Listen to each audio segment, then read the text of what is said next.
ಜಿಟಿಎನ್ಟಿಸಿ ಕಾಲೇಜಿಗೆ ಪ್ರವೇಶ ಪಡೆಯಲು ಮೇ 30 ಕೊನೆಯ ದಿನ.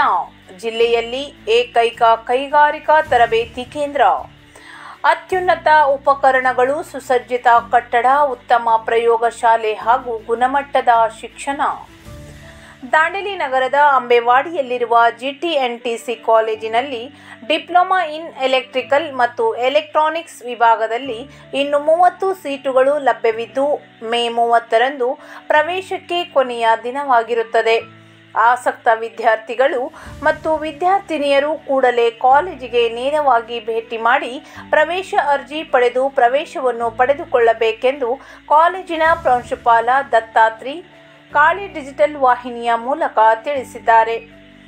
ಜಿಟಿಎನ್ಟಿಸಿ ಕಾಲೇಜಿನಲ್ಲಿ ಸುದ್ದಿಗೋಷ್ಠಿಯನ್ನು ಉದ್ದೇಶಿಸಿ ಮಾತನಾಡಿದ ಅವರು, ಕಾಲೇಜಿನಲ್ಲಿ ಡಿಪ್ಲೊಮಾ ಇನ್ ಟೋಲ್ ಮತ್ತು dye making, diploma in artificial intelligence ಮತ್ತು ಮಷಿನ್ ಲರ್ನಿಂಗ್ ಹಾಗೂ ಡಿಪ್ಲೊಮಾ ಇನ್ ಎಲೆಕ್ಟ್ರಿಕಲ್ ಮತ್ತು ಎಲೆಕ್ಟ್ರಾನಿಕ್ಸ್ ಕೋರ್ಸ್ಗಳಿದ್ದು, ಈ ಕೋರ್ಸುಗಳ ಪೈಕಿ ಡಿಪ್ಲೊಮಾ ಇನ್ ಟೋಲ್ ಮತ್ತು dye making, diploma in artificial intelligence ಮತ್ತು ಮಷಿನ್ ಲರ್ನಿಂಗ್ ಕೋರ್ಸಿಗೆ ಈಗಾಗಲೇ ಸೀಟುಗಳು ಭರ್ತಿಯಾಗಿವೆ. ಇನ್ನುಳಿದಂತೆ ಡಿಪ್ಲೊಮಾ ಇನ್ ಎಲೆಕ್ಟ್ರಿಕಲ್ ಮತ್ತು ಎಲೆಕ್ಟ್ರಾನಿಕ್ಸ್ ವಿಭಾಗದಲ್ಲಿ ಇನ್ನು 30 ಸೀಟುಗಳು ಲಭ್ಯವಿದೆ. 3 ಕೋರ್ಸುಗಳಲ್ಲಿ ಪ್ರತಿ ಕೋರ್ಸಿಗೆ 60 ವಿದ್ಯಾರ್ಥಿಗಳಂತೆ ಇದ್ದು, ಈ 60 ವಿದ್ಯಾರ್ಥಿಗಳ ಪೈಕಿ 18 ವಿದ್ಯಾರ್ಥಿನಿಯರಿಗೆ ಅವಕಾಶ ಇರುತ್ತದೆ. ಡಿಪ್ಲೊಮಾ ಇನ್ ಎಲೆಕ್ಟ್ರಿಕಲ್ ಮತ್ತು ಎಲೆಕ್ಟ್ರಾನಿಕ್ಸ್ ಕೋರ್ಸ್ ಇಂದು ಅತ್ಯುತ್ತಮವಾದ ಕೋರ್ಸ್ ಆಗಿದ್ದು, ಉದ್ಯೋಗ ಅವಕಾಶಗಳು ಈ ಕೋರ್ಸ್ಗೆ ಹೇರಳವಾಗಿ ಇದೆ. ವಿದ್ಯಾರ್ಥಿಗಳು ಮತ್ತು ವಿದ್ಯಾರ್ಥಿನಿಯರು ಕೂಡಲೇ ಕಾಲೇಜಿಗೆ ಭೇಟಿ ನೀಡಿ ಡಿಪ್ಲೊಮಾ ಇನ್ ಎಲೆಕ್ಟ್ರಿಕಲ್ ಮತ್ತು ಎಲೆಕ್ಟ್ರಾನಿಕ್ಸ್ ವಿಭಾಗಕ್ಕೆ ಪ್ರವೇಶಾತಿಯನ್ನು ಪಡೆದುಕೊಳ್ಳುವಂತೆ ತಿಳಿಸಿದ್ದಾರೆ. ಪ್ರವೇಶಕ್ಕೆ 21,100 ರೂಪಾಯಿ ಪ್ರವೇಶ ಶುಲ್ಕ ಮತ್ತು ಕಾಲೇಜು ಆರಂಭವಾಗಿ 6 ತಿಂಗಳ ನಂತರ 12,100 ರೂಪಾಯಿ ಶುಲ್ಕವನ್ನು ಪಾವತಿಸಬೇಕು.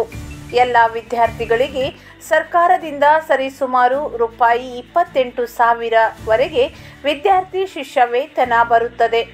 ಬಾಕಿ ಇರುವ 30 ಸೀಟುಗಳನ್ನು ಮೊದಲು ಬಂದ ಅಭ್ಯರ್ಥಿಗಳಿಗೆ ಆದ್ಯತೆಯಲ್ಲಿ ನೀಡಲಾಗುವುದು ಎಂದು ತಿಳಿಸಿದರು. ಕಾಲೇಜಿನ ಕಚೇರಿ ಅಧಿಕಾರಿ ವಾಸುದೇವ್ ಎಂ ಮಿರಾಸಿ ಮಾತನಾಡಿ, ನಮ್ಮಲ್ಲಿ ಕಲಿತ ವಿದ್ಯಾರ್ಥಿಗಳಿಗೆ ಉದ್ಯೋಗದ ಭದ್ರತೆ ಇದೆ.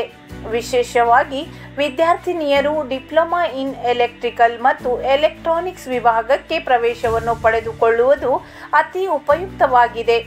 ಈ ಅವಕಾಶವನ್ನು ದಾಂಡೇಲಿಯ ವಿದ್ಯಾರ್ಥಿಗಳು ಮತ್ತು ವಿದ್ಯಾರ್ಥಿನಿಯರು ಸದ್ಬಳಕೆ ಮಾಡಿಕೊಳ್ಳುವಂತೆ ವಿನಂತಿಸಿದರು.